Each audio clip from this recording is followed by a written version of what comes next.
You're listening to Civic Media. You can tune into any of our live shows on any radio station across the state with the Civic Media app. Find us in your phone's app store and listen anytime, anywhere.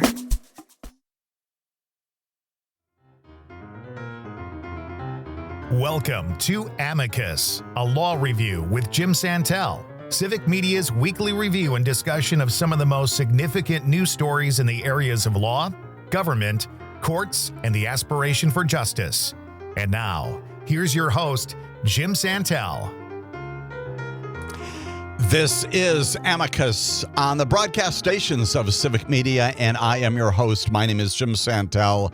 This hour and next hour as well. This, as always, is our weekly weekend review of all things justice-related, government-related, rule of law-related. We take our name Amicus, sometimes referred to as Amicus Curiae, a friend of the court, but a friend of the community, providing you with helpful information to enable you to assess, to evaluate, to examine the world around us, including especially those topics in the areas of justice delivery and the rule of law. This weekend's broadcast, no exception to that commission. Delighted that you have chosen to join me and my producer Max for some portion of this weekend, and that includes your comments, your questions, especially your inquiries, your quizzical matters that you want to bring to my attention. You can do that in a couple of different ways. You can always call in at 855-752-4842. That number, once again, is 855-752-4842. Max always reminds me as well that you can be in touch with us by dropping a comment, your question, into our chat box, and we encourage you to do just that. Be a part of our discussion, especially this weekend, as we have a great variety of cornucopia, if you will, of rule of law issues to discuss. Lots of things going on, some of them related to matters that we have talked about in recent weeks and months, some of them brand new from all places on the face of the planet, including right here in the state of Wisconsin. What are we going to be talking about this edition of Amicus, a law review? We are going to start our discussion right here in the state of Wisconsin, talking about a latest important decision by our Supreme Court. Sounds wonky, I know. Sounds lawyerish, I know, and that's because it is both of those things. But it is also much more. It's also about administrative rulemaking, and yes, indeed, the balance of power, authorities between the legislative branch and the executive branch, the Assembly and Senate, and our governor's office. Specifically talking about a major decision of our Supreme Court, once again split about who has responsibility for issuing, making, maintaining, enforcing rules in the state of Wisconsin. How is it that you can establish those rules, and how can you overturn rules that are presently in place? We'll talk about that. It also has as its core a significant LGBTQIA issue, and that is the roundly rejected notion of conversion therapy. That's at the core of that issue, and we'll talk all about what the Supreme Court did in both of those areas in just a few moments. We also have some other important news coming out of litigation here in the state of Wisconsin. A new lawsuit, another lawsuit, this one challenging, once again, the line drawing for our congressional districts, those folks we sent to Washington, D.C.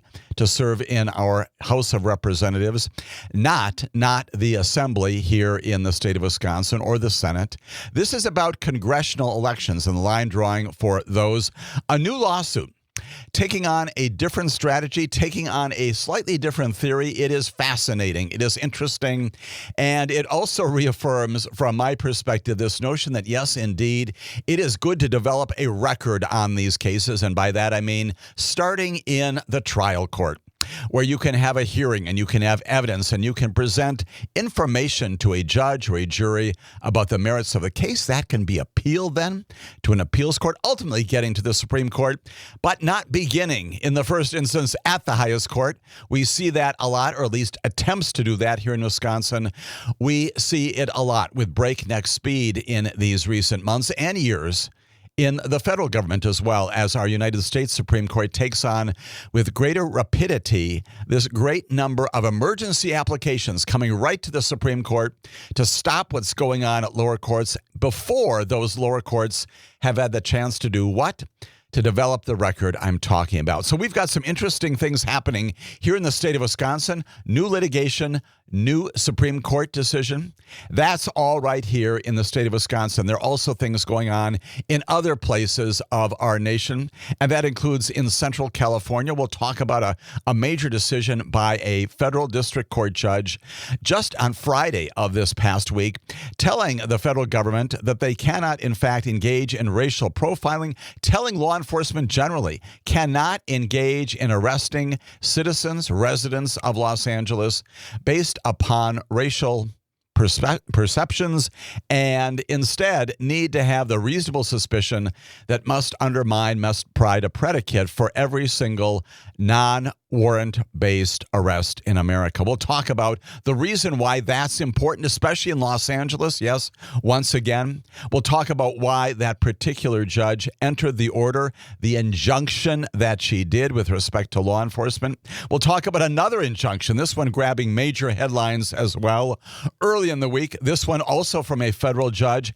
He is in New Hampshire, and he has, yes, once again taken on this birthright citizenship issue, and whether or not a single federal judge can stop the president's executive order of way back on the first day that he was in the first day in office of this present term, whether a federal judge can enter a national injunction. We know that the Supreme Court has said you can't do that. Amy Coney Barrett wrote in that massive order of a couple of weeks ago. And this judge in New Hampshire taking that on and saying, I understand the directive. I'm going to find a class of residents, and yes, as he says, citizens, newborns across the country who are subject to this executive order. And I'm going to stop the executive order as to them. And I'm going to do that by finding that they form a class. A class action is what was brought in front of him. He embraced that. He seized upon that, and he entered his order. Certainly not the last word there. Certainly not the last word when it comes to this overall issue of national injunctions, universal stoppings of things going on, and in particular, birthright citizenship. We'll talk about that. Then we're also going to talk about another major Supreme Court case. I know, you thought the Supreme Court was done with all of its major rulings, and indeed, it has issued 67 different major decisions since the term, which continues, began last October. In fact, they continue to issue emergency orders upon emergency applications by the administration. This one again from earlier just this past week, permitting the president to go ahead with one of his major landmark executive orders instructing 19 different federal agencies, 11 of them cabinet level, to begin to downsize. And yes, you might think, gee, isn't this what the Musk team was doing? In part, sure, absolutely. This was an executive order telling all these agencies across the board to reduce the federal workforce dramatically.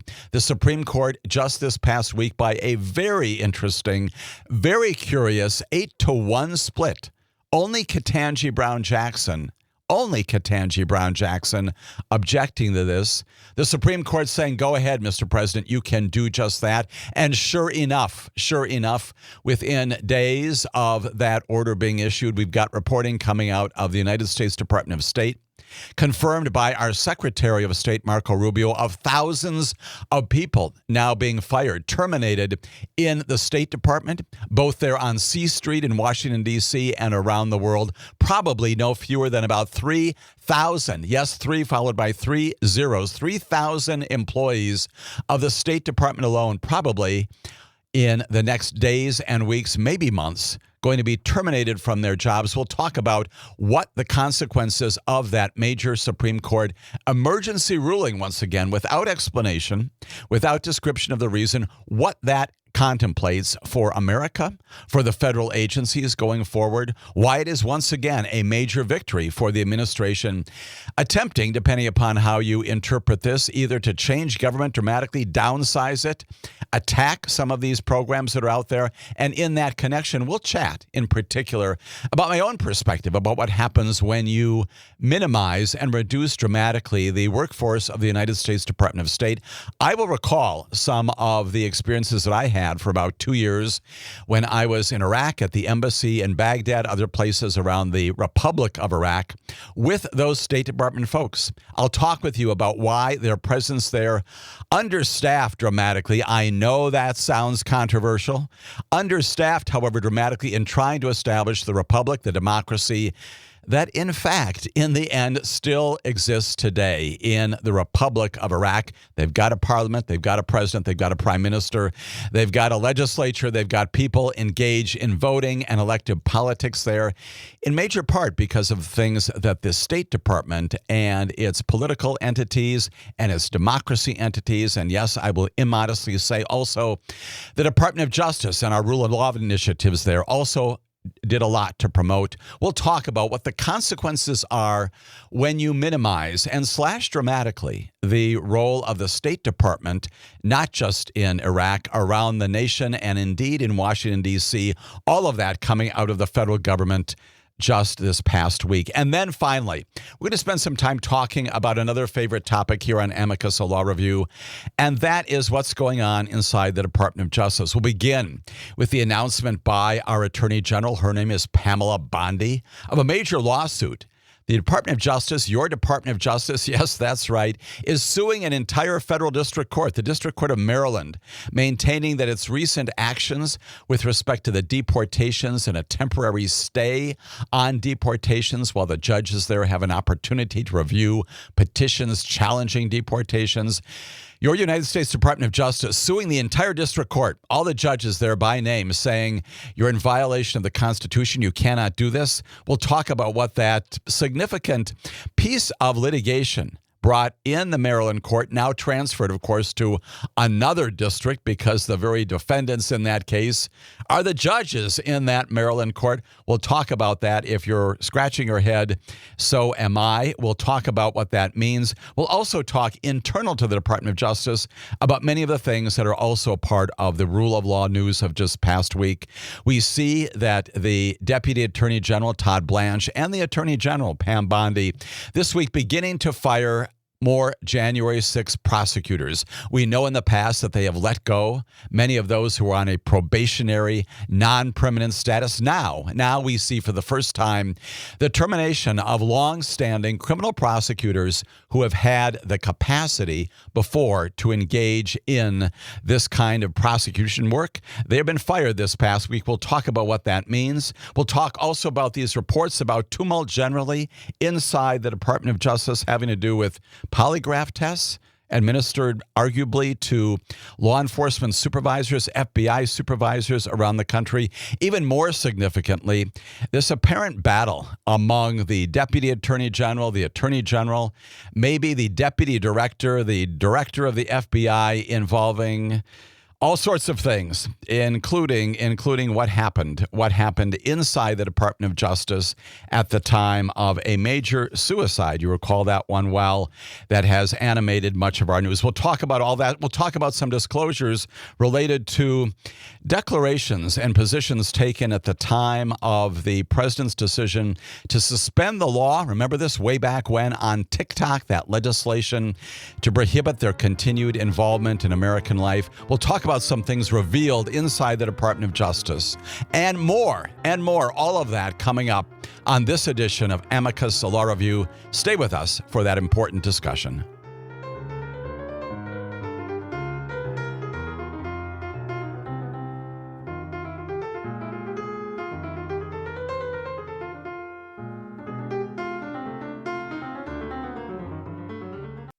You're listening to Civic Media. Stay up to date on the latest news and information for your local community and Wisconsin by signing up for our free email newsletter. Visit civicmedia.us/email to get started.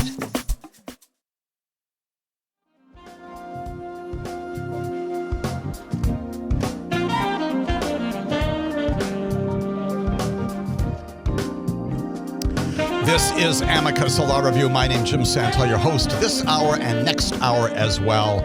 on our discussion of all things rule of law related. We are going to begin jumping right into our discussion this weekend, talking about things happening right here in the state of Wisconsin, not federal matters, although they're connected to them tangentially and directly in some ways. But we're going to spend most of our time in this next segment talking about two major things that happened right inside our state, both of them rule of law related, both of them about predicate issues, but actually having instruction for all of us with respect to larger topics about how we litigate, how we understand justice, how we administer that through the courts. Let's get right into that as well. You may recall well that we and other broadcasts talked a lot about this major decision of a couple of weeks ago, right before the 4th of July, the Supreme Court finding that this state abortion ban that was enacted way back in 1849 no longer in effect. The Supreme Court saying, even though it's been dormant for 5 decades, all sorts of things have happened in the interim to make it clear that the legislature no longer regarded that particular ban as being in effect. And because of that, all the subsequent litigation, all the subsequent orders about how abortion can, in fact, be effectuated and accomplished in the state of Wisconsin means that 1849 law never in effect, at least not in the wake of the 2022 decision coming out of our federal Supreme Court that overruled Roe versus Wade, places in effect the Dobbs decision, which says there is no federal privacy right, no constitutional right to abortion. Now our Supreme Court a couple of weeks ago, our state Supreme Court saying that here in Wisconsin, that old 1849 law not resurrected, not revived, abortion legal in the state of Wisconsin because of all of the legislative actions by our Assembly, by our Senate in that period of time that make it clear that the law was not in effect. Now we've got another major case coming out of our Wisconsin Supreme Court that also has a lot to tell us about the rule of law, how we stand in America. This one having to do, underlying the decision, is all about a thing called conversion therapy. We'll get back to that in just a moment. It is significant as a core issue and what that means once again in the state of Wisconsin. But we're also going to talk about what the larger implications of this Supreme Court decision are. Wisconsin Supreme Court just this past week, approving this past week, the decision by our governor, Tony Evers, to go ahead with a rule that bans conversion therapy. And that's the core of the decision, but it's actually more interesting and more complicated than that in both regards, both the substance of it and the procedural. Basically saying that the committee, a state committee, a joint committee, cannot effectively rule make. That's within the governor's purview, can't do that without the full consent of both houses of our state legislature. Supreme Court clearing the way for the state to permanently enact a ban, again, on conversion therapy, and this ruling that at the same time gives our governor a whole lot more power over how state rules and procedures and practices are enacted. The court specifically ruled, again, right down so-called partisan lines, that a Republican-controlled legislative committee's rejection, its decision not to go ahead, not to approve the governor, the administration's rule on conversion therapy, that would effectively ban that practice here in the state of Wisconsin, was unconstitutional. Again, that ruling has major implications for conversion therapy, which again now continue to be banned in the state of Wisconsin, but also broad impact on how it is that power is delegated and relegated between the two various branches of government, the legislature and the governor as well. The legislature cannot block the enactment by rules announced by the governor that carry the force of law. Basically, let's go back to the core. What is conversion therapy? Where does this begin? Well, it is known again as conversion therapy. It's been out there, regrettably, for much too long a period of time. It is this scientifically discredited. Virtually every, and probably I can eliminate the word virtually from that sentence, every single legitimate medical authority has discredited this notion, this practice of using some therapies to convert somehow LGBTQIA people to heterosexuality or traditional gender expectations, whatever those might be. The practice has been banned because of its medical inadequacy, the fraudulent nature of that practice in about 23 states in the District of Columbia. And there are an awful lot of folks out there that say that not only is it ineffective, but it's actually affirmatively harmful. Again, medical authorities saying this is not something that any forward-looking and a significant entity, including states and municipalities, other units of government, should in any way embrace. Advocates seeking to ban that practice wanted to forbid this mental health practice and prohibiting professionals from pursuing it across the country. And they've been successful in doing that. Interestingly, as a side note, just in March of this year, the United States Supreme Court indicating that this remains, believe it or not, yet another issue that they're taking up, agreed to hear a Colorado case that challenges whether the state and local governments there can enforce laws banning conversion therapy for LGBTQIA children in that state. So this issue isn't going away anytime soon. But at least now in Wisconsin, by virtue of what the Supreme Court has done, that is to uphold the rulemaking authority of the governor and the administration to ban this kind of discredited therapy. Now it is banned in the state of Wisconsin as well. Interestingly, both in 2019 and 2020, the Wisconsin Professional Licensing Board, recognizing the inadequacy, the fallacy of this particular treatment, had, with the involvement of therapists and counselors and social workers and medical providers, proposed this rule that listed conversion therapy as unprofessional conduct, right? But the legislature's very powerful committee called the Committee for Review of Administrative Rules had blocked the proposed rule twice, most recently in 2023.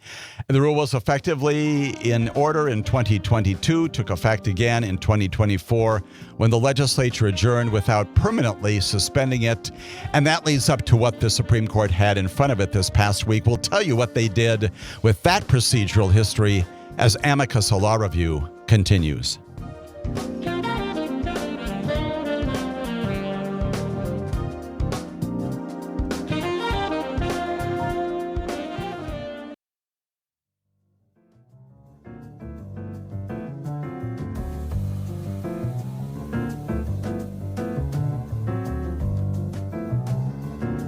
My name is Jim Santelle. This is Amicus, a law review on the broadcast stations of Civic Media.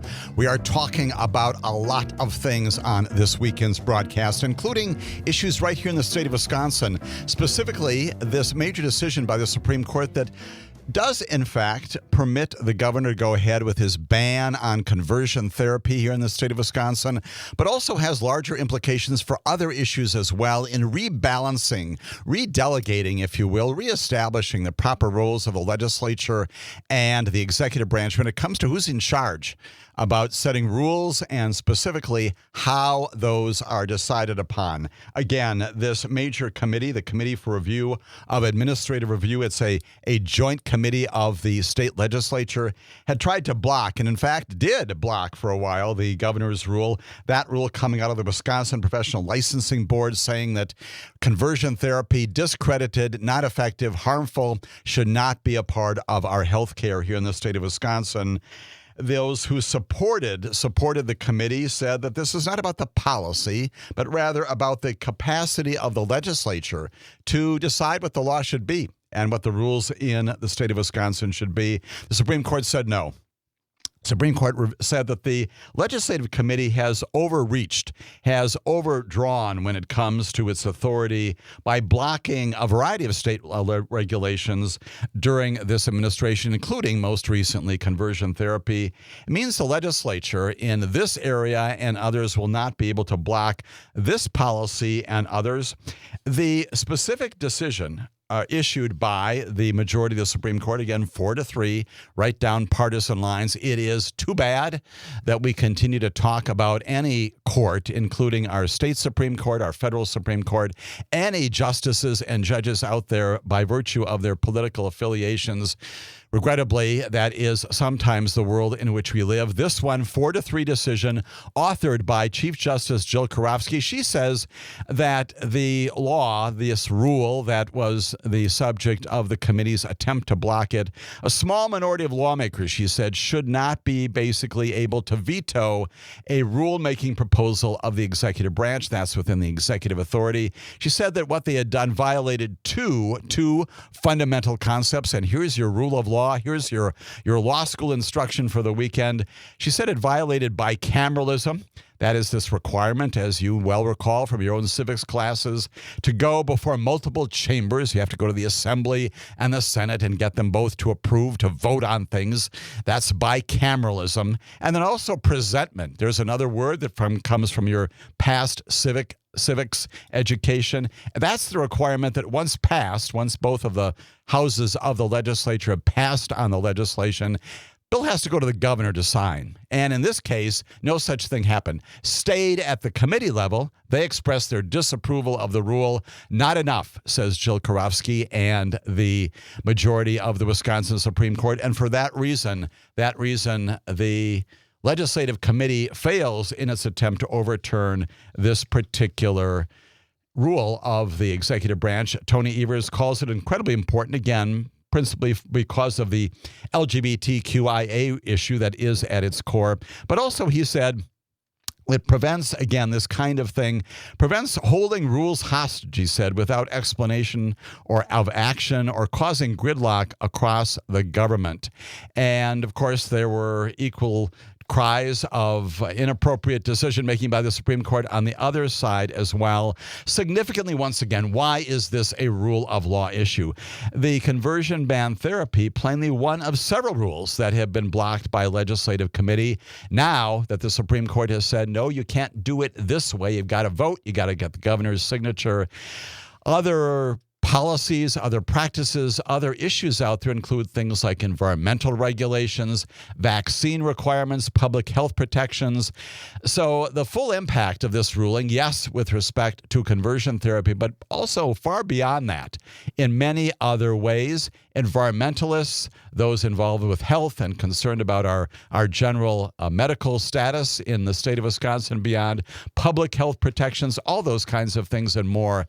Now it's clear, once again, it was before, and now it's equally clear by virtue of what the Wisconsin Supreme Court has said just this past week, that when it comes to rulemaking, the governor has the authority. Here's the important footnote. Of course, the legislature can overrule that. They can, in effect, pass the very legislation that Jill Karofsky was bemoaning didn't happen here. They can do that by passing an override of the rules announced by the governor, can get that legislation to the governor's desk. He may well veto it, but you can do those kinds of things. It doesn't strip the authority of the legislature to act on any of these kinds of things, including things like public health care and environmental issues. You just have to do it right. And that's what the Supreme Court has said this past week. 4-3 ruling coming out of our Wisconsin Supreme Court. And then we've got this other piece of litigation, not legislation, litigation also percolating up from the state of Wisconsin just this past week, also with some very important rule of law messages and missions for all of us to consider.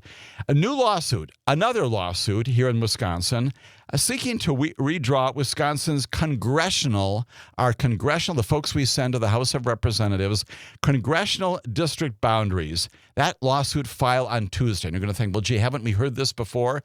We have certainly seen what happened with respect to the companion lawsuit, many years in litigation, ultimately resulting in new maps of Wisconsin's assembly and state line drawing, those districts. That has been remedied, at least in part, addressing some of the great concerns about gerrymandering for state elective offices. This one goes to our congressional offices, the folks we send to Washington, D.C.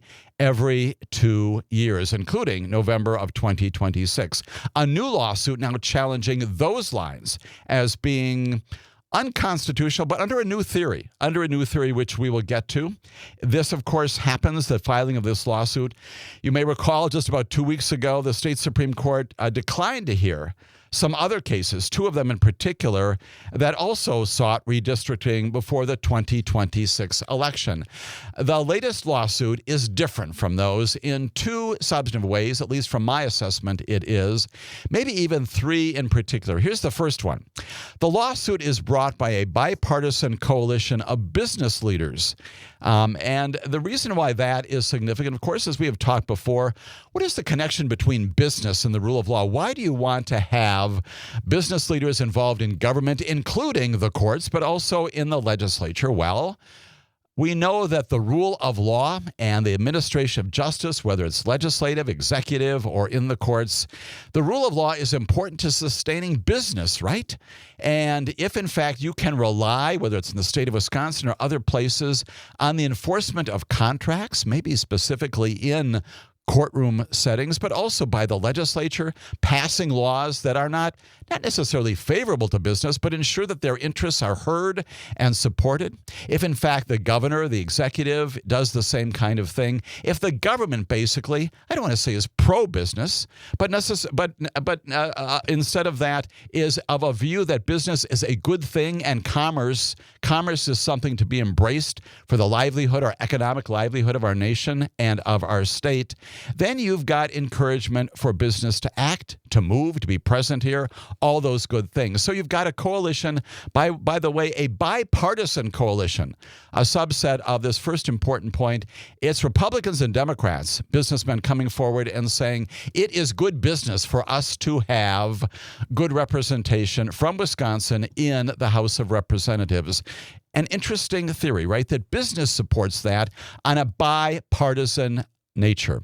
The second thing that's important is, unlike these other lawsuits that seek to hopscotch over the lower courts, the district court, the circuit court, the appellate court, this particular lawsuit does it right. And instead of seeking immediate review by the Wisconsin Supreme Court, maybe ultimately by the United States Supreme Court, instead of going as directly to the Wisconsin Supreme Court on an original jurisdiction theory, it's out there. But again, the Supreme Court saying in those other lawsuits, go back and develop a record at the lower courts, have a trial, have evidence, have people come in and testify as experts, as lay witnesses, tell us what this is all about. That's the way our judicial system works. Have a judgment entered by a lower court that can then be reviewed by an appeals court. Typically, appeals courts, the state of Wisconsin, other places are viewed as error-correcting courts. They will look at lower courts and say, gee, you got this wrong, you got this right, and we will make a review of the lower court decision based upon the analysis of that lower record, and then ultimately comes to the Supreme Court to determine whether or not those lower court rulings are accurate or not. That's the way it should be pursued. And that's effectively, as I read it, what the Supreme Court has been saying. Go back to not square one, but the way that we have always done this in developing those records below. And sure enough, taking that instruction, this bipartisan coalition of business leaders file their case where? Not immediately in the Wisconsin Supreme Court, not seeking immediate jurisdiction of the Supreme Court because it is such an important issue. It may well be, and it certainly is, but they file it where? In Dane County, in the circuit court there, rather than directly with the Supreme Court, as those rejected cases saw in the witnessing of the resolution of those. It is significant that this lawsuit will therefore take a more lengthy journey through the courts. Again, the trial court, the Dane County Circuit Court, will schedule proceedings, pretrial proceedings, trial proceedings, presumably whatever the court decides on the merits of this, and we'll get to that in just a moment. That will ultimately go to that error-correcting court, the appeals court, to determine whether or not the lower court's decision was right. And maybe then, could be well into next year, maybe even beyond. Then the Supreme Court takes a look at all this to determine what will happen. Now, I know what you're saying. You're saying, well, gee, Jim, that will mean that there's no way that all of this can be resolved by 2026, which is when the next congressional election is, for these very representatives from those congressional districts in the state of Wisconsin. And yes, that's right. And that is in part the reason why those other lawsuits were brought immediately to the Supreme Court, to get expedited action from the Supreme Court. Here, I would advocate that they're doing this correctly, regardless of what you think about whether or not these lines for congressional districts should be drawn, redrawn, how they should be crafted. It is good to develop for the interests of justice and the rule of law, good government, as we did in those other cases. It is good to develop this kind of record and have evidence and have people engaged in, if you will, the adversarial process to get to a result that may not be perfect, may not be exactly what you want, what I want, what all of us want, but nonetheless is a product of this judicial system. The Wisconsin Business Leaders for Democracy argue in their new lawsuit, again, in Dane County, beginning with a trial court, not at the Supreme Court, that Wisconsin's congressional maps, sending those folks to Washington, D.C., are unconstitutional, not because of racial gerrymandering, not because of political gerrymandering, but because of a cousin to those theories, if you will, because they are anti-competitive. They're anti-competitive. They're not promoting competition among the candidates for those positions, and therefore they accomplish an anti-competitive gerrymander. Not surprising coming from business people, right? Who are concerned about competition. Things like the Sherman Antitrust Act, the Clayton Antitrust Act in our nation's history to ensure that competition is encouraged. Those laws are supposed to be enforced by our Department of Justice, and indeed in the state of Wisconsin, we also have a Department of Justice that ensures there's competitiveness among businesses. That's the theory that these businessmen adopt and approach in their new lawsuit. And when we come back, we'll tell you more about a statistic that animates the lawsuit and what this is all about for the future of Wisconsin. We'll continue that discussion right here on Amicus, a law review.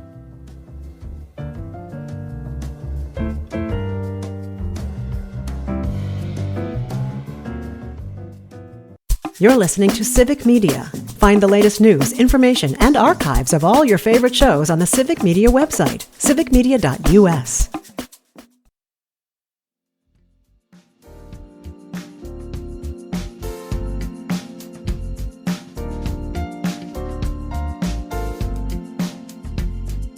This is Amicus, a law review. My name is Jim Santelle. We are spending this first hour talking all about rule of law issues right here in the state of Wisconsin, including this major decision coming out of our Supreme Court having to do with administrative rulemaking and the vesting of responsibility in the executive branch to do that, absent clear judicial oversight and action by the legislature, including judicial oversight eventually, but a legislative response to those rules.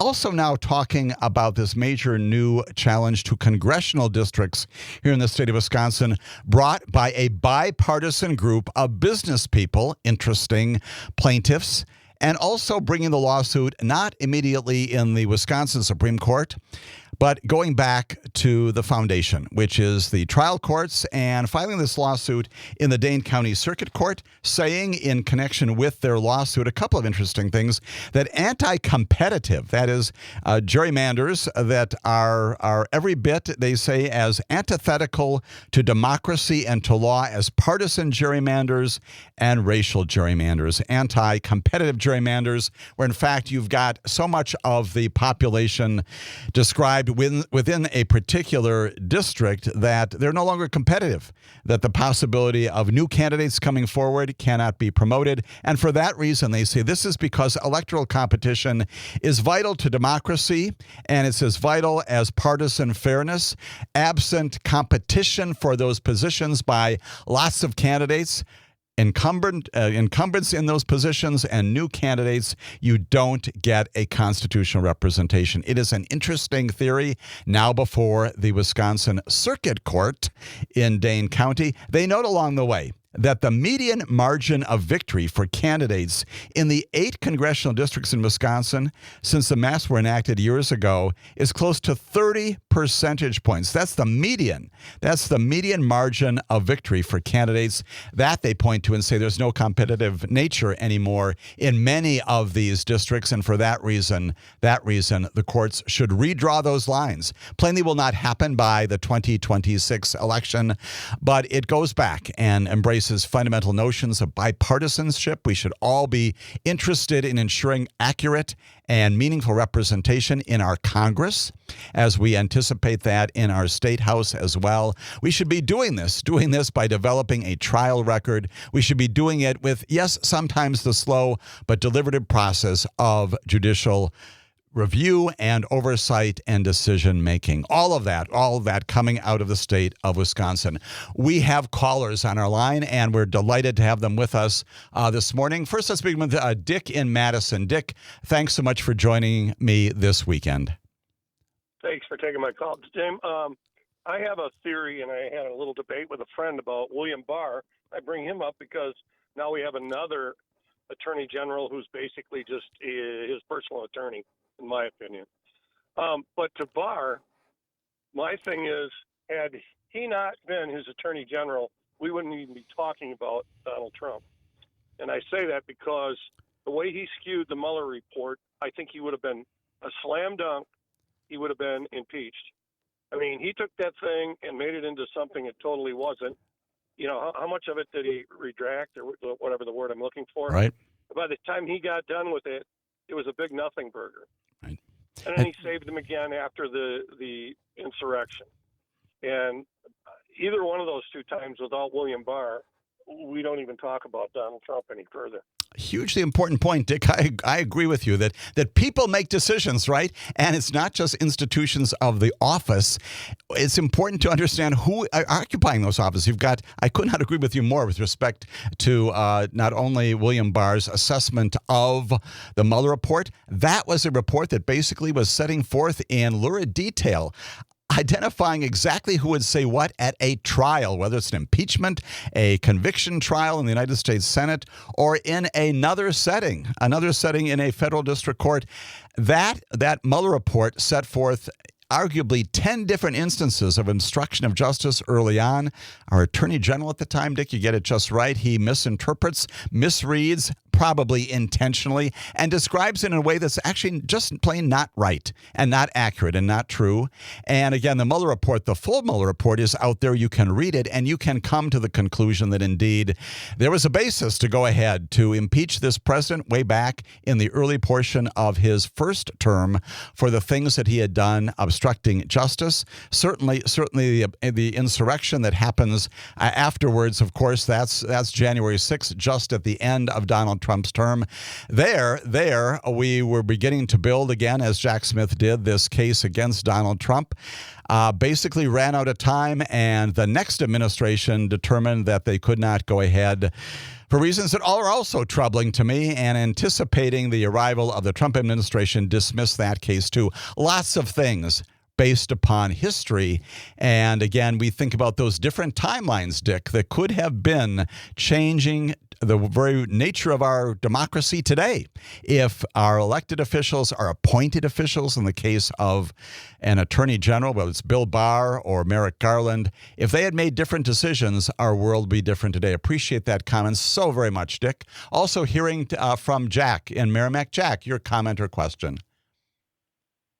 Yeah, I'm looking at, I can only assume it's a press release from Republican Senator Tomczyk.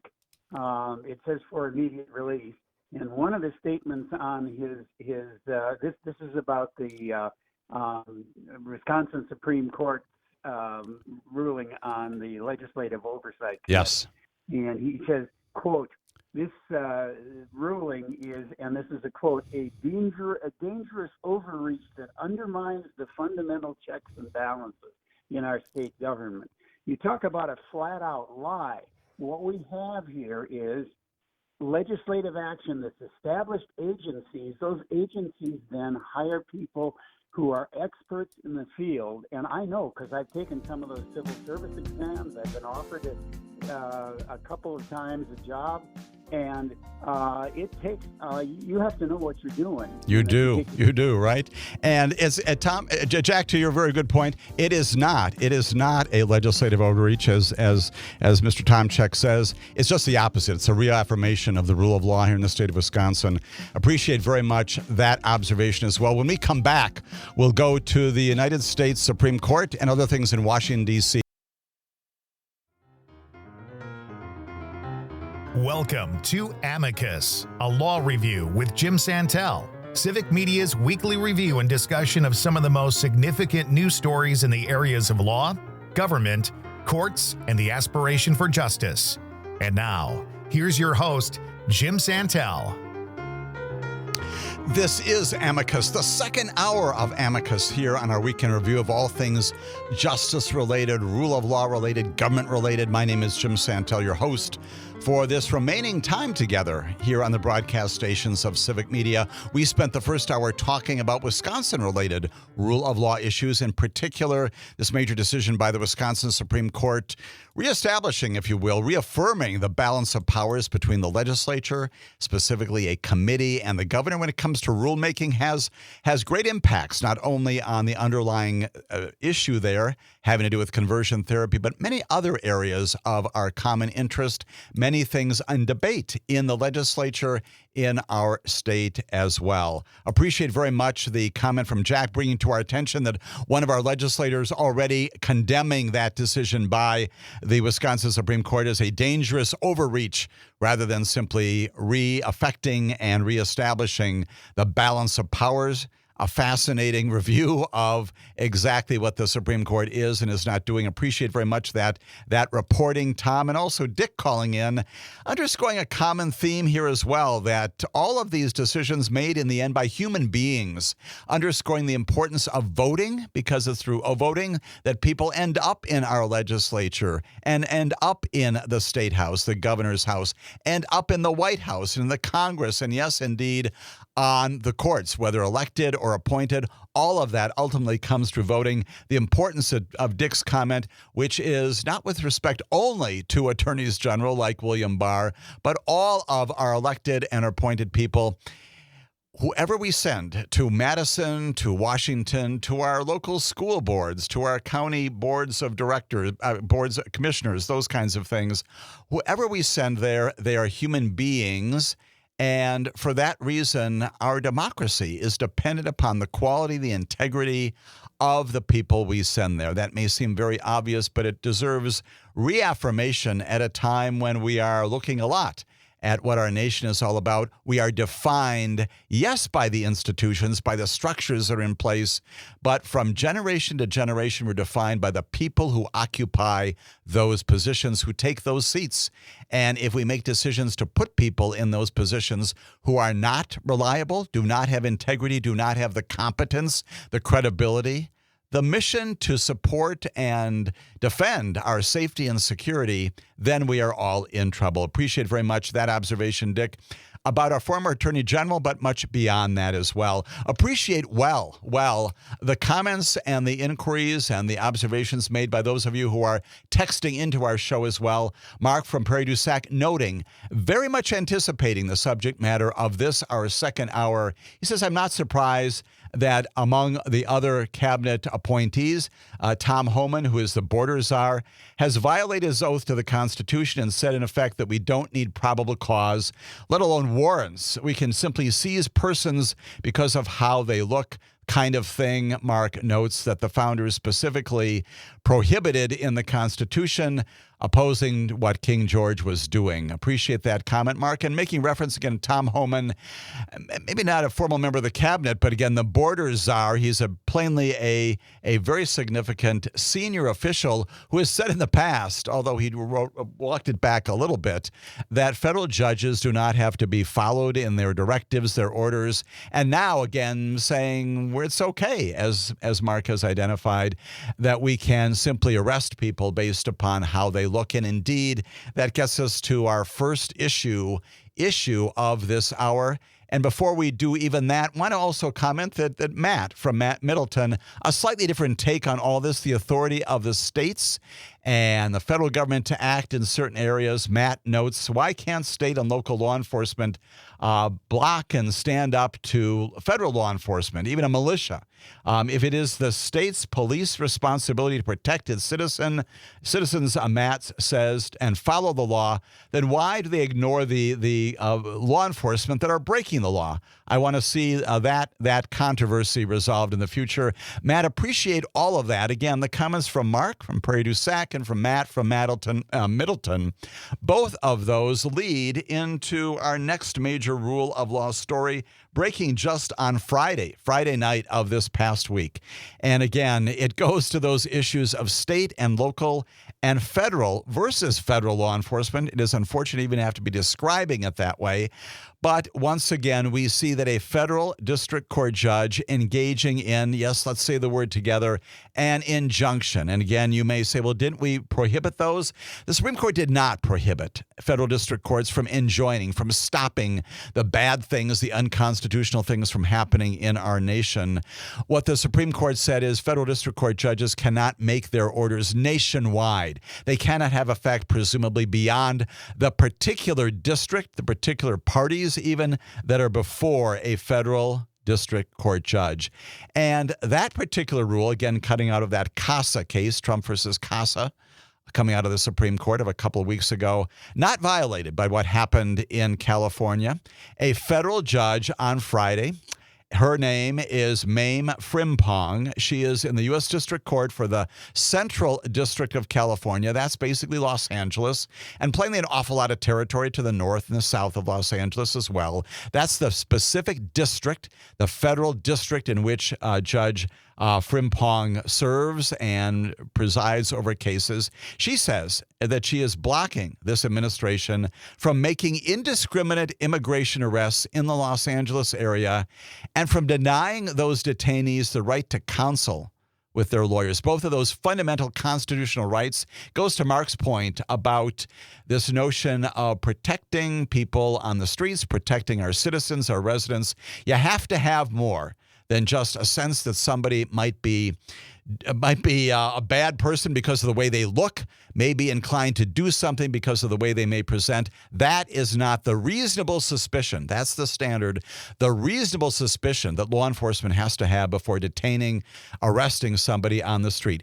Two separate restraining orders, again, a form of injunctive relief issued by the judge, again, representing a very strong rebuke of tactics that these federal agents, again, commented on by both Mark and Matt in our chat line.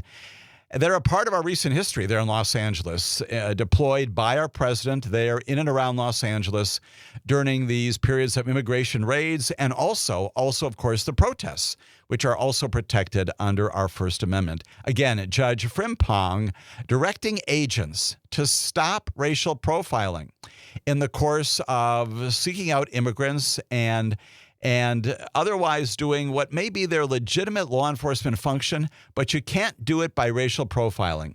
And she tells the federal government, as it deploys hundreds of agents from Immigration and Customs Enforcement, that's ICE, that's the long spelled out way of describing the ICE agents who are out there. They've got to ensure that detainees have access to legal counsel, a fundamental constitutional right. She enters these two orders, these temporary restraining orders, saying to the government, your federal government can't be engaged in racial profiling when you are engaging in detentions and arrests.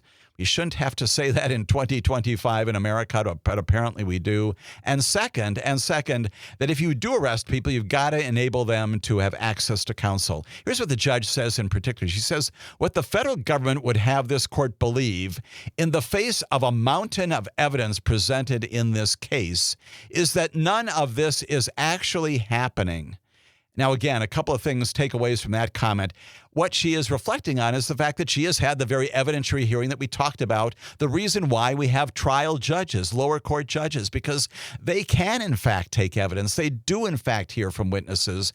And in her case, she does, in fact, look at photography and look at videography of what's going on out there, physical, visual evidence of what's happening there. She says that roving patrols, her words, without reasonable suspicion, to arrest people violated the Fourth Amendment rights of these individuals, and denying access to lawyers violates the Fifth Amendment. Of course, she's right about that in terms of her constitutional references.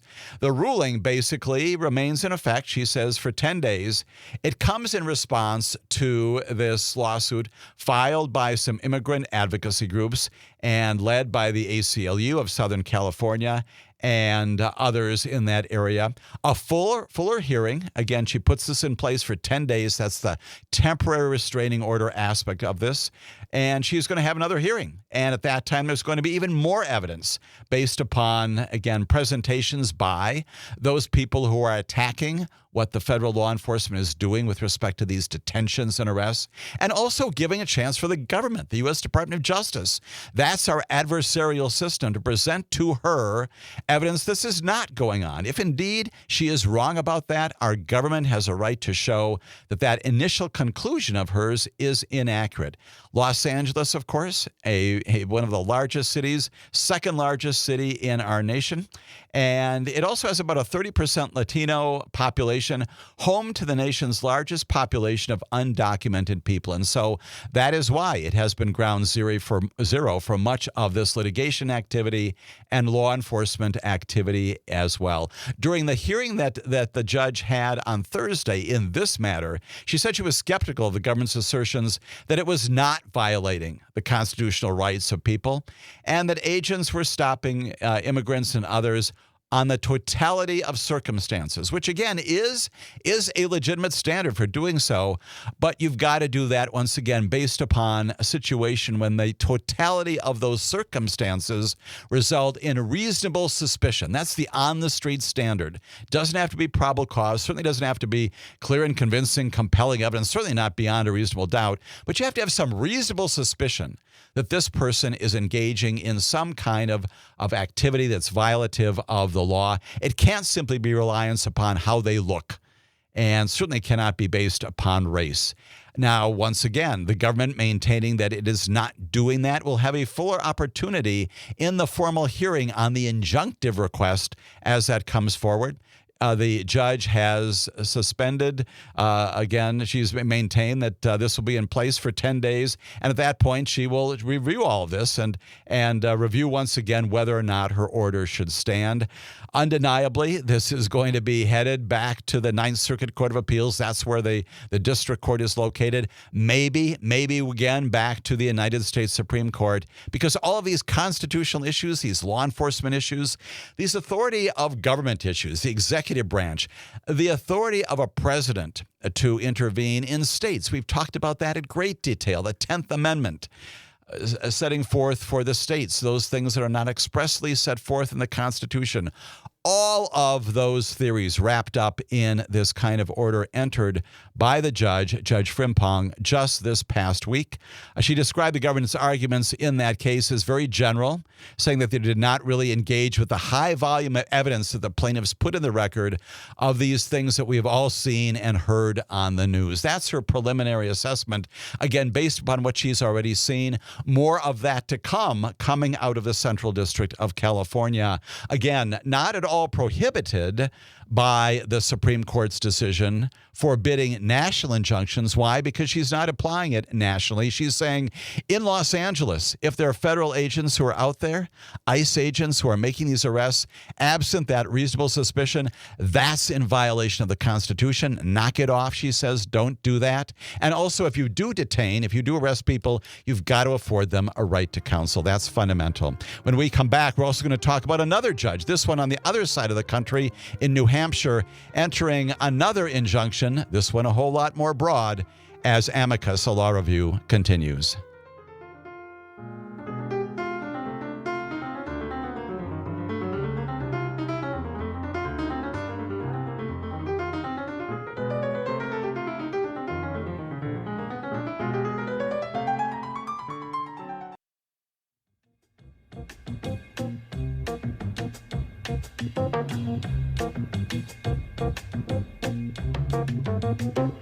Amicus Law Review. My name is Jim Santelle. As always, so appreciating the comments you drop into our studio chat line from good folks like Mark and Matt in the past hour. Also callers like Dick and Jack who call in with their questions, their inquiries. The times they're scratching their heads or not, simply to make an observation about the topics on our syllabus. And those continue now as we talk about yet another federal judge Also entering an injunction. We thought we were done with these injunctive stories. We are plainly not in America, nor should we be done with them, because that's what federal district court judges, in the context of executing the duties under their oath of office, that's what they do.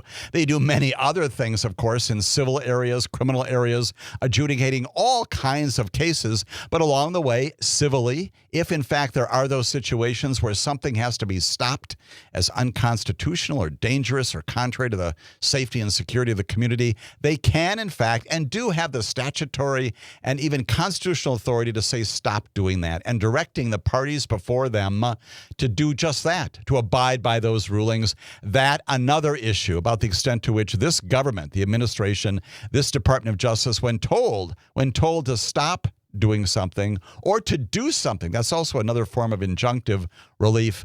This administration on a regular basis saying we don't have to follow what federal district court judges do. And that included not only people like Tom Homan, as Mark has identified, but also our Attorney General, who has commented about the lack of power in our district court judges to do the very things that our Constitution contemplates. We've got another federal district court judge, this one no less interesting than what the judge in Central California has done with respect to an injunction of federal law enforcement there in Los Angeles.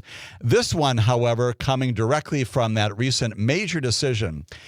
Again, probably the most significant decision coming out of the Supreme Court this past term that said no more national injunctions, from the pen of Associate Justice Amy Coney Barrett, saying federal national injunctions no more, cannot be universal. You can enjoin people and parties from doing things, but cannot make it effective beyond your district, cannot make it effective beyond the lawsuit, arguably, in which you are resolving some claims. Federal District Court judge, his name is Joseph LaPlante, L-A-P-L-A-N-T. He's in the U.S. District Court for New Hampshire. The New Hampshire District Court there, the state and also the federal court in New Hampshire, blocking the administration from enforcing its very contentious executive order regarding birthright citizenship. And I know what you're thinking. You're thinking, wait, didn't we resolve this? And the answer, of course, is no.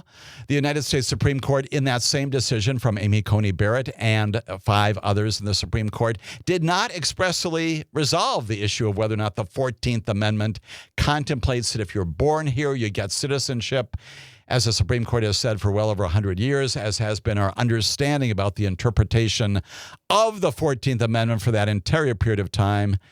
All of that now back in the news after the Supreme Court's decision. This particular judge, his name is Joseph LaPlante, U.S. District of New Hampshire.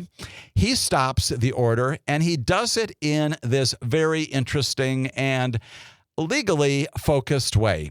He recalls as well, he notes that in Amy Coney Barrett's major opus on establishing this new prohibition on federal courts, that while they can't enter national injunctions, they can entertain and identify and certify what are called class actions. That is, a group of people, could be a smaller group, could be thousands, could be hundreds of thousands of people, could be millions of people, arguably, who suffer the same kind of consequences, called commonality. If they've got commonality in the things that they have suffered, their underlying claims are the same or roughly the same. If the legal premises for their challenges against what's going wrong or the reasons why they're bringing their lawsuit, if those are similar, it's called commonality. The judge can then do what's called certify the class, and then move on to the underlying claims against them, basically saying, here is the group of plaintiffs. Here are all the people who are going to be able to challenge whatever the defendants in a particular case are saying. So what does this judge do using that very language of the Supreme Court that specifically expressly enabled parties to pursue still class actions? What he does is he certifies a lawsuit as a class action. It's brought by the American Civil Liberties Union on behalf of some clients there in New Hampshire. And he basically says, I am certifying a class of all of the babies who've been born basically since February, which is when the executive order took effect. All the babies who've been aggrieved, been compromised, if you will, whose citizenship as a result of this executive order have been called into question. That is the class I am certifying. It happens to be a class certification nationwide, he says. But because of that commonality prompts him to certify the class. The children of undocumented parents and those born to academics in the United States on student visas, those are the two categories that fall under the administration's executive order, those born on or after February 20th of this year. So we're talking about babies, right? Babies who are weeks, in a few cases, months old or so. That's the class. Children of undocumented parents, people who are illegally here, and those born to people who are here on student visas. And he has certified the class and said, as to all of you in that class, nationwide, I am enjoining the enforcement of that executive order. The lawsuit, again, brought by the ACLU, filed among many other lawsuits within hours after the Supreme Court's decision of a couple of weeks ago that limited the capacity of federal judges, yes, including Judge LaPlante, to issue nationwide injunctions. And this case appears to test the limits of that approval for class actions in that very same Supreme Court decision, and plainly will be the subject of more review. The judge, again, entering this order just this past week and basically protecting all of the people in this particular category. They are infants. They are babies born since this executive order took place. When we come back, I'll tell you more about the impact of that, why it's important, and then we'll also talk about something else the Supreme Court did just this past week here on Amicus, a law review.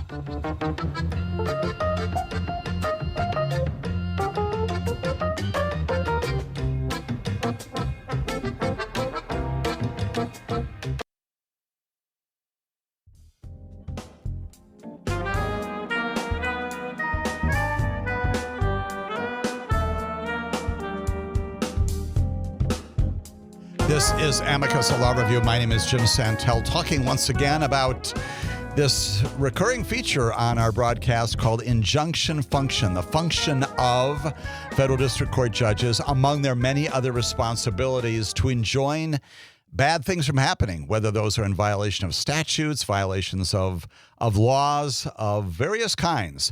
And indeed, that continues this past week. We've got a federal district court judge in Central California basically telling federal law enforcement, they cannot arrest people on the streets based upon how they look, cannot do racial profiling, have to have a reasonable suspicion for doing that. That's the law. It is unfortunate that we have to have federal judges taking their time and their attention reaffirming what the law is in America, but apparently we need to do that, at least for our federal law enforcement, at least some component of it. And then we've got this federal district court judge. His name is Joseph LaPlante. He is in New Hampshire, who has taken up the invitation of the United States Supreme Court in that case called Trump versus CASA, C-A-S-A, and has said, I'm going to certify a class.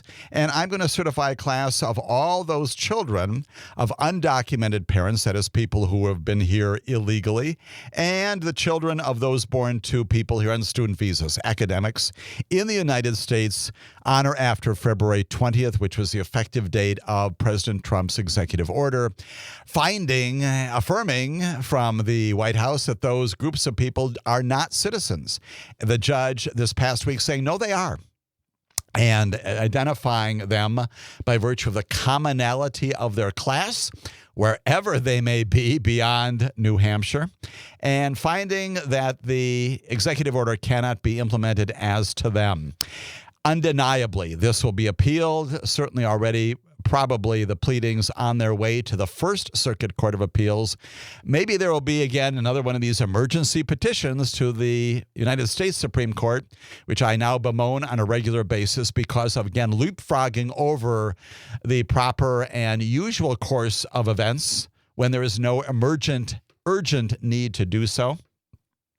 This case will certainly not go away anytime soon, maybe coming back to the Supreme Court for further interpretation of whether a class action can provide the predicate for a national injunction of the sort that Judge LaPlante has entered just this past week. It is fascinating as a legal matter. It is critically important as a law enforcement matter, yes, indeed, as a jurisprudential issue.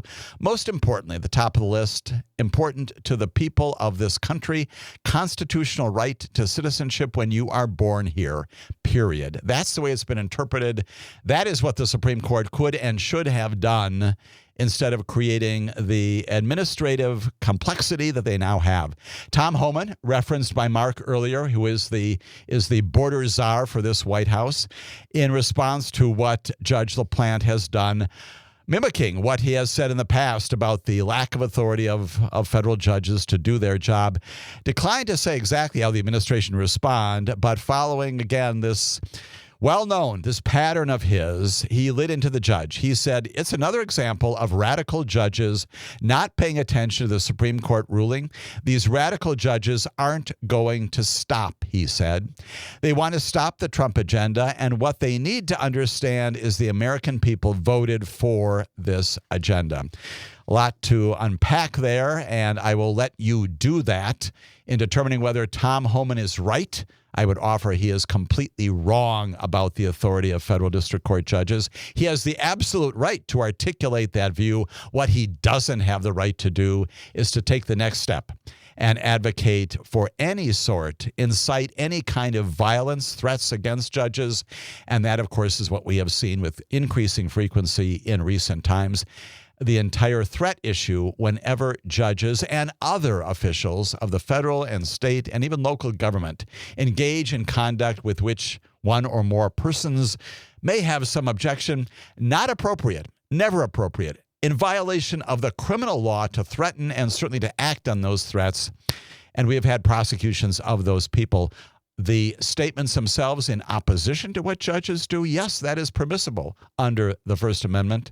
It is not permissible to go to the next step. We will see how this plays out from the District of New Hampshire, coming from the desk of Joseph LaPlante, and seeing what the administration and others around the country do now that we arguably have another injunction based upon a class status of these young people, basically newborns. The executive order, according to the Supreme Court, on June 27th, stayed for 30 days. So we've got until July 27th for these lawsuits and other things to play out in America, including in New Hampshire, including other places, arguably including Wisconsin as well. And additionally, we've got yet more federal action. Let's talk about our Supreme Court in particular. All these cases deriving from recent Supreme Court decisions. Let's get back to what the Supreme Court itself did just this past week on Tuesday. You might think, gee, once again, aren't we done with these decisions coming out of the Supreme Court, the 67 or so that they've issued since the early October of last year? And the answer is yes. On those big cases that have gotten the proper review, there have been appeals, there have been oral arguments, there have been memorandums of law, briefs written by lawyers, presented to the government, presented to the defense in exchange of differing views, and then presented, of course, to the Supreme Court itself for its review. All of that is the process that we contemplate at the federal level and, yes, at the state level as well. We don't, as I've been advocating during the course of this broadcast, don't need to go right away to the highest court in the land if, in fact, the matter is not truly an emergency. And that is the case most often when the status quo does not need to be changed while we're litigating the underlying events. Emergency applications when the house is on fire, when the flood is happening, of the sort we're seeing horrifically right now in Texas. That kind of thing where you need to have a court jump in immediately to preserve life.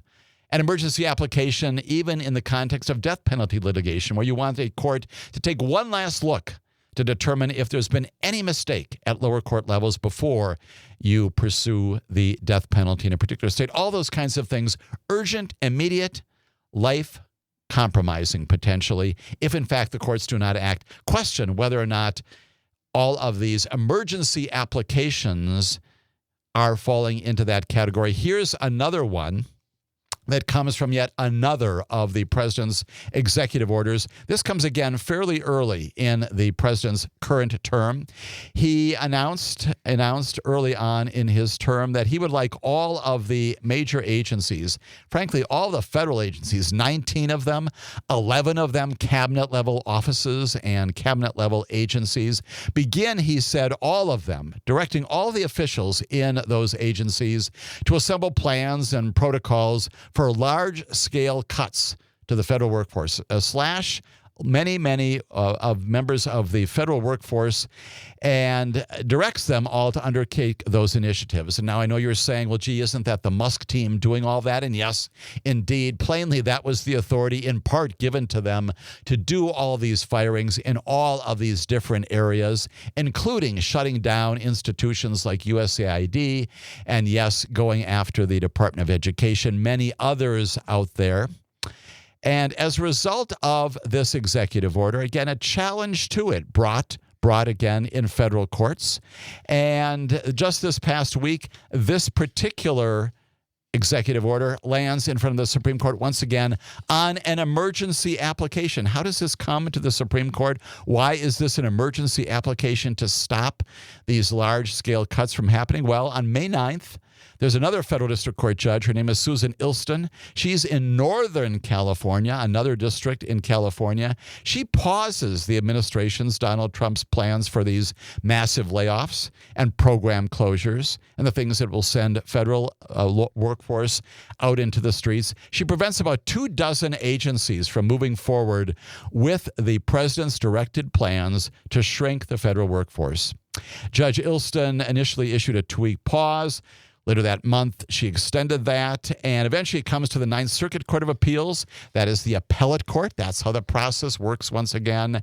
And the appellate court, by a divided 3-judge panel, supports what Judge Ilston has done on May 30th.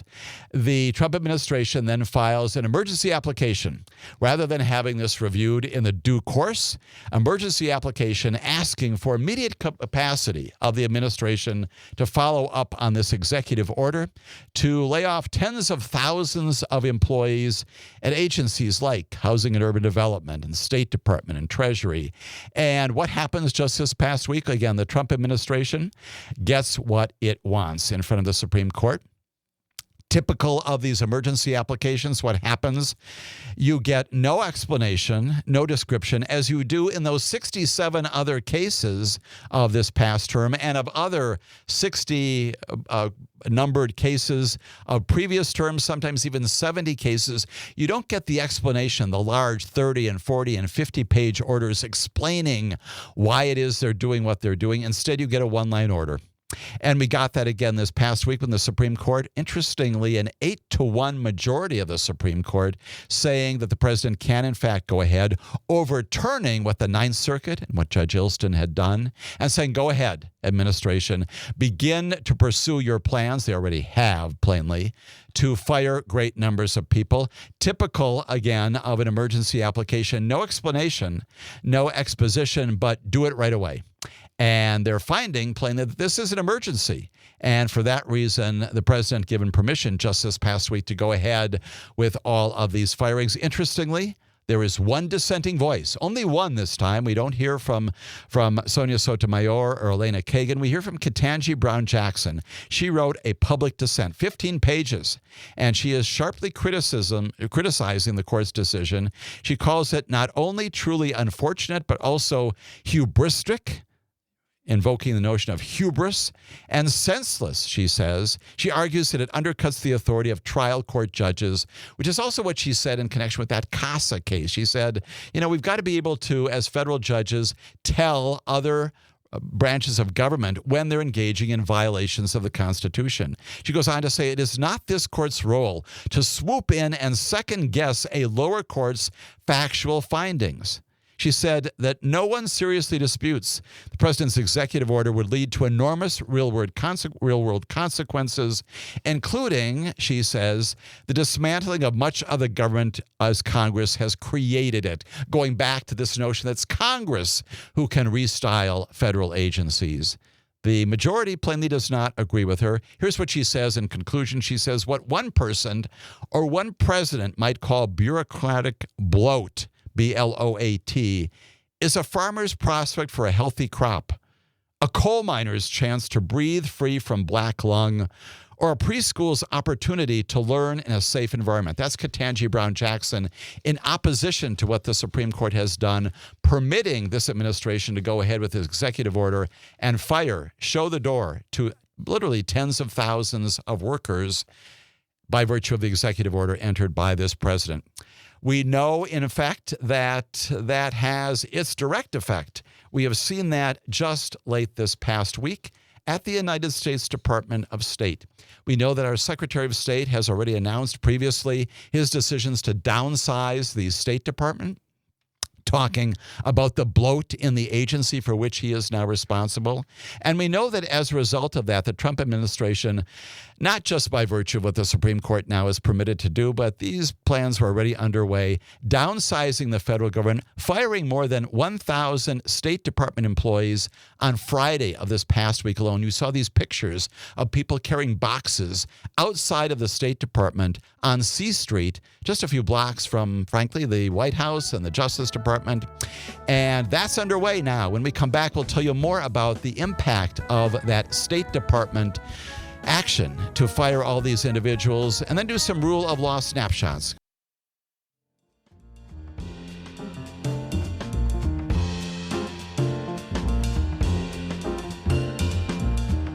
My name is Jim Santelle. This is Amicus, the Law Review, already our final segment of this weekend show, talking about what the Supreme Court did just this past week, permitting the president, the administration, and all the agencies over which the White House has responsibility to go ahead with workforce slashings, that is, reductions in force across the board, arguably 19 different agencies, 11 of them cabinet level, and we've seen that already.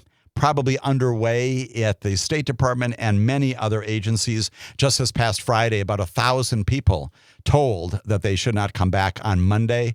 1,400 layoffs announced on Friday, 1,000 of them already accomplished. The number apparently at the Department of State probably approaching about 3,000 altogether. Our Secretary of State, Marco Rubio, announcing that this is a part of his ongoing plan to make the State Department more sleek and more effective and more efficient in terms of its overall operation, and making a change dramatically in our America's global engagement. We will see how this impacts our role in the world stage generally. I can say that from the 2 years that I spent, again, many years ago during the latest Iraq War, 2006 to 2008, when I was at the U.S. Embassy and other places in Iraq, but in Baghdad, had an up-close and very, very direct engagement with State Department people. Largest embassy at that time, physically located in Saddam's old palace. Largest embassy on the face of the planet because, plainly, of our focus upon trying to establish some peace, some security in the wake of the war that undeniably we had sparked by virtue of the overthrow of Saddam Hussein. The purpose of the State Department, and yes, of me and others at the Justice Department there, to try to establish a republic in the wake of that war, in the midst of that war in 2006 and 2008. Not at all an easy prospect. But today, of course, regardless of what one may think about the genesis of that war, and it was indeed premised upon some not just faulty but inaccurate and outright false information about Saddam's capacity to have weapons of mass destruction. Today there is a republic in Iraq at great cost. Tens of thousands of people, not just Iraqis, plainly at the top of the list, but also coalition forces gave their lives, many injured. There is a republic there today, and there is a prime minister and a president, and there is a notion of voting and republic notions. Democracy is afoot there. It is imperfect as it is in our nation. And I tell you all that because that is in large measure not so much of me, and as the head of the Rule of Law Initiative there, the Justice Attaché, although we had a small group there working throughout the country to those same ends to establish courts and prisons and police in ways that are consistent with basic principles of human rights and civil rights, but also those State Department people. the ambassadors for whom I worked, Khalilzad and Crocker and others there, responsible in way too few numbers for ensuring that things like the development of the country happen economically, socially, politically, commercially, culturally, putting together that parliament, ensuring that there is advocacy and assistance to the emerging Iraqi republic. All of that by virtue of State Department officials, State Department employees overseas in the middle of that war and certainly beyond. We are still there, again, still the largest embassy on the face of the planet, right there on the border of the Tigris River. All of that being effectuated, being accomplished by civil servants, not political appointees, civil servants who are there to ensure that America's place on the planet is secure, but most importantly, that the world order is promoted and secured in places like Iraq and in virtually every other place where we have diplomatic relations, including those places where there is tumult. That's what the State Department does. That's what you lose when you begin to show thousands of people the door. Whether the State Department is there in Washington, D.C. on C Street, whether these employees are around the country at embassies and at missions at various countries around the planet, you compromise the capacity, as many former ambassadors are now saying, in the capacity of the government of the United States to be a player in world peace and world order. And you also open the door when you minimize our presence there to others, including China and other places, other countries around the world who will take up the absence of us and have an influence that is not in our best national interests. That's the compromise when you begin to minimize, yes, the federal workforce generally, but also right there at the State Department. Down the street, down Pennsylvania Avenue, Constitution and Independence, you've got the Department of Justice, not too far away from the State Department. It's on 9th and Pennsylvania. And there, again, Pam Bondi also engaging in her workforce reduction, firing just this past week more of the prosecutors who were responsible for investigating and then prosecuting those hundreds of people who attempted to overthrow our government on January 6th. This past week, at least 3 federal prosecutors are fired. They are shown the door. They were given dismissal slips, and they were given those by Attorney General Pam Bondi and Deputy Attorney General of the United States. His name is Todd Blanche. They notified the recipients that they were removed from federal service effective immediately. No reason for the removal was stated in the letters. One of those fired employees, now based overseas, told, come back home, you no longer have a job. At least 3 of them now at the Department of Justice. You know well that previously there have been other employees also involved in those prosecutions in the U.S. Attorney's Office at Main Justice who were previously fired. How are they different? Those were probationary attorneys. These now are attorneys who are there long tenured. These are people who had the experience and the background that we value in prosecution, whether it's for January 6th or other kinds of cases. We also know as well that there is great tumult generally inside the Department of Justice. We're still trying to figure out what's going on with respect to the Attorney General and Todd Blanche and the FBI. And Don Bongiorno, who is the Deputy Director of the FBI, Kash Patel, the Director of the FBI, rumors about their departures, all of that arguably going to be resolved in the near future. Not a good situation right now at the U.S. Department of Justice. We'll talk more about that and justice generally and the rule of law generally and government generally next weekend. Once again, join us next weekend here on Amicus, a Law Review. Have a good weekend, everybody.